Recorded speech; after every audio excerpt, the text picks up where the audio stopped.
gonna show you first, and then you guys are gonna do it. And then you're gonna use that, you're gonna see me, to close it. You gotta hit it in concrete.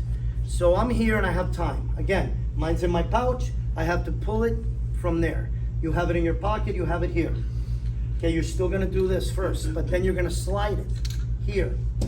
Okay, watch first, watch first. So one way is here, but that's not my favorite. The second way is I'm gonna hit my wrist this way.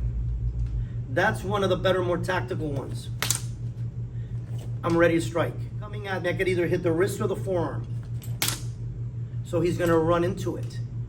And then I could start the strikes. So you see a threat, a terrorist, whatever. You grab and watch, slow. But you're gonna do it a little fast. I'm gonna go like that. Ready? Bring it up and hard. Hard, good. So now we're gonna do it, look, up, across my body, and I'm gonna hit. Ready? Go. I like to keep my weapon in the front. So watch, don't do it yet. So as he comes from here, I go, and the first strike.